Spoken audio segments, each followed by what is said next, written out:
Não, você não leu errado. Nos últimos dias, as notícias que estão circulando aí é que sim, Robert Kiyosaki, o autor aqui, ó, desse livro aqui, Pai Rico, Pai Pobre, tem uma dívida bilionária. Vamos à notícia para a gente entender isso daí? Robert Kiyosaki deve 1 bi. O problema é do banco, diz ele. Se a gente ler aqui, ó, a gente consegue ver que ele tem mais de 1 bilhão em dívidas e não está preocupado. Em um post no seu Instagram, Kiyosaki disse que se alavanca para comprar ativos que vão se valorizar mais do que a taxa de juros cobrada pelo empréstimo, como imóveis, bitcoins e outros. Luana, não seria hipocrisia o autor de um best-seller de um livro de finanças estar endividado e nem se preocupar? Bom, eu não sei se você leu o livro, mas é exatamente sobre isso que ele fala e é isso que eu vou te explicar aqui no vídeo. Então, antes de mais nada, a gente precisa entender a diferença entre ativos e passivos, porque como na própria notícia fala, o Kiyosaki, né, Robert Kiyosaki, ele compra ativos. Então a gente precisa entender que tem uma diferença muito grande entre se endividar para comprar passivos e se endividar para comprar ativos. E aí a gente precisa entender a diferença do que é ativo e passivo. Mas vamos aos recados paroquiais. Se você chegou agora no meu canal e não me conhece, eu me chamo Luana, sou especialista de investimentos e planejadora financeira certificada. Aqui nesse canal eu falo sobre economia, finanças e investimentos, então se você gosta desse tipo de conteúdo, aproveita para se inscrever por aqui, já deixa seu like nesse vídeo se você gostou do conteúdo. Sem mais delongas, né? Então vamos falar sobre o que são ativos e passivos e eu vou mostrar isso aqui agora para vocês.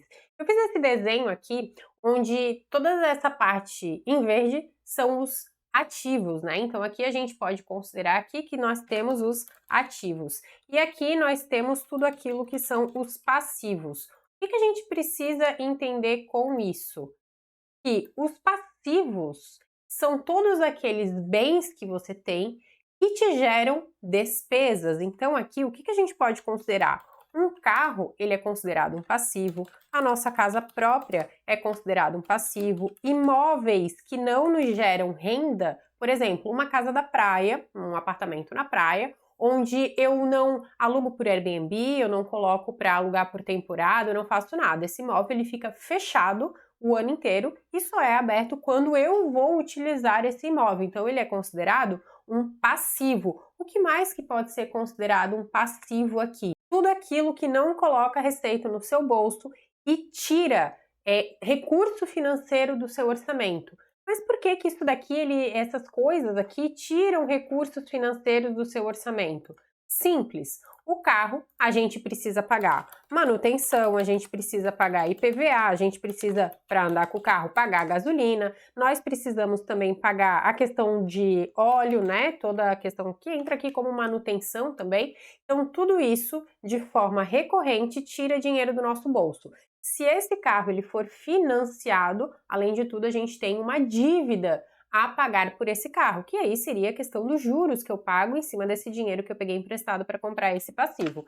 A casa própria é a mesma coisa, nós temos o IPTU, nós temos a manutenção, possíveis melhorias que nós fizemos nessa residência, né? A questão dos imóveis é a mesma coisa e aqui também entra a questão dos empréstimos. Se nós fizemos algum tipo de financiamento para comprar algum desses bens aqui, além de nós pagarmos essa manutenção e isso resgatar periodicamente do nosso orçamento, a gente ainda paga a questão dos juros. E o que são ativos, então, no nosso orçamento? É tudo aquilo que coloca dinheiro para dentro do nosso orçamento. Então, por exemplo, se eu tenho um imóvel aqui, que ele não é financiado, ou seja, eu não pago juros por esse imóvel, ou eu já finalizei o financiamento, algo nesse sentido, né? Esse imóvel, ele está alugado de forma constante ou não, indiferente, né?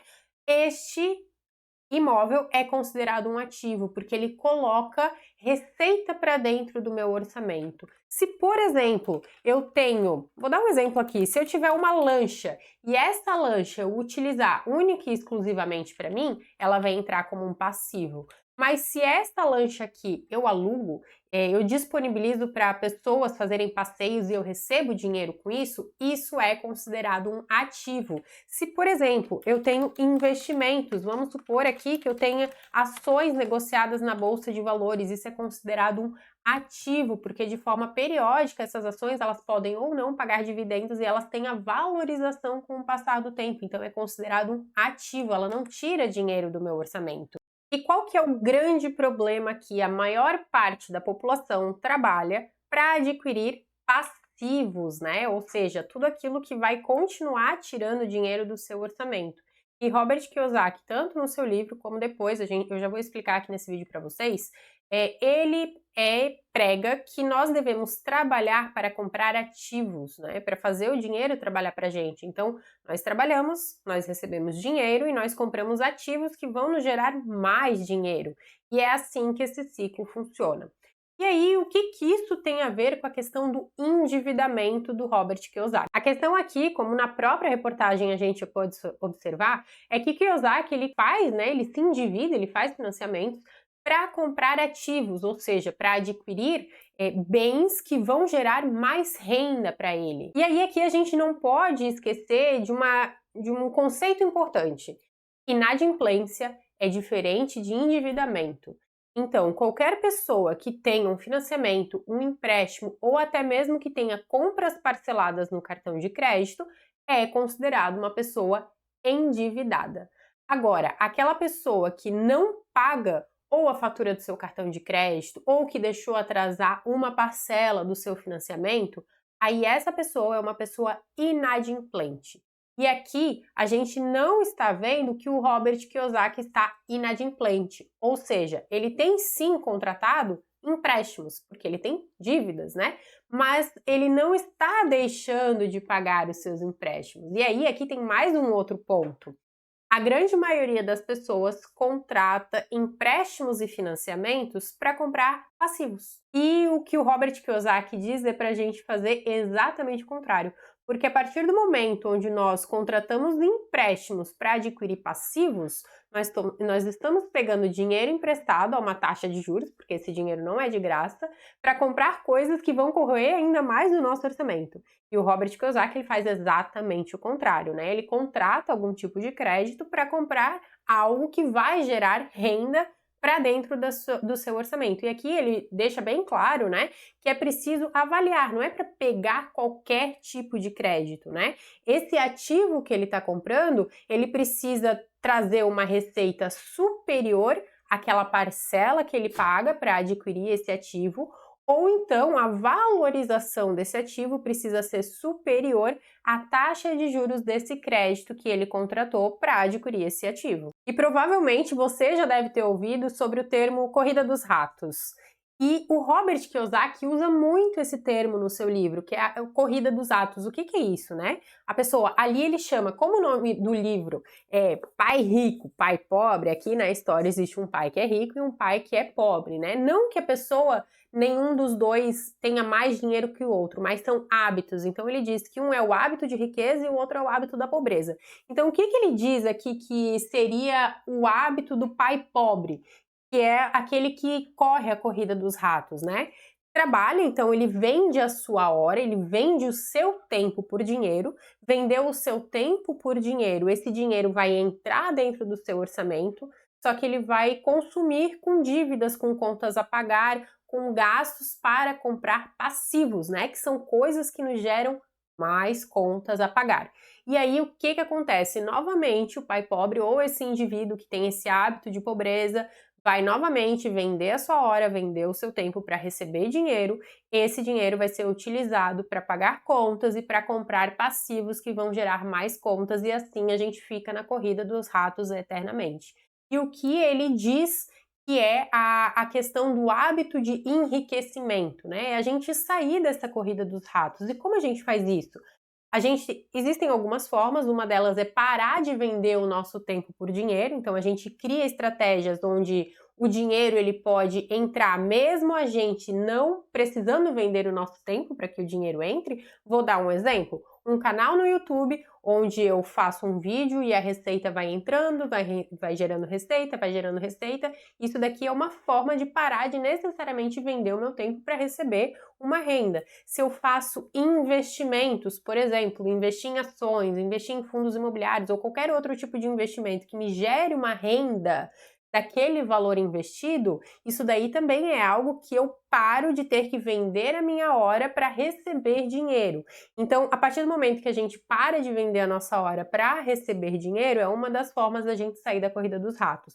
A outra forma da gente conseguir sair da corrida dos ratos é nós adquirirmos ativos que coloquem dinheiro no nosso bolso. É claro que aqui no Brasil é muito mais difícil a gente utilizar essa estratégia de contratar um crédito para comprar um ativo e esse ativo, ele ou se valorizar acima da taxa de juros que a gente contratou esse crédito, ou então, vou dar um exemplo, contratei um financiamento imobiliário, né, comprei um imóvel e eu vou colocar esse imóvel para alugar.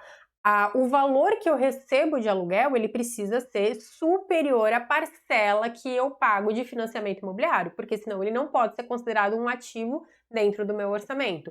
Então, como aqui no Brasil, historicamente, a nossa taxa de juros é muito alta, por vezes pode ser mais desafiador realizar esse tipo de movimento, né? Onde a gente vai contratar um empréstimo para pegar e comprar um imóvel e esse aluguel ser superior à parcela do crédito imobiliário. Então, isso também precisa ser levado em consideração no momento que a gente eventualmente quiser replicar esse tipo de estratégia. Um outro ponto muito importante que eu não posso deixar de falar, por mais que o nome do livro seja Pai Rico, Pai Pobre, e aqui eu falei sobre hábitos enriquecedores ou hábitos empobrecedores, isso não tem relação com a renda que você recebe por mês.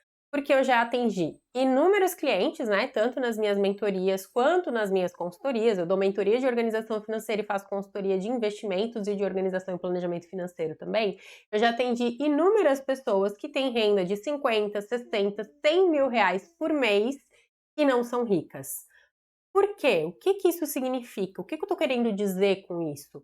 Se a gente pega todos os bens que essa pessoa tem, então imóvel, veículos, eventualmente salas comerciais que utilizam para o seu próprio negócio, e a gente pega todo o endividamento dessa pessoa, cartão de crédito, saldo devedor de empréstimo, saldo devedor de financiamento, o próprio orçamento médio mensal, e aí a gente pega todos os valores desses bens e diminui o valor da dívida, o valor da dívida é ainda superior a todo o patrimônio que esse indivíduo tem. Então, não importa se a renda desse indivíduo é 100 mil reais por mês. Se o seu endividamento é superior ao seu patrimônio, essa pessoa ela não pode ser considerada rica. Tem ainda um outro fator. Se você gasta toda a renda que você ganha e não investe nenhum real, não importa qual for a sua renda, a partir do momento que essa renda cessar, você perde completamente a capacidade de manter o seu padrão de vida,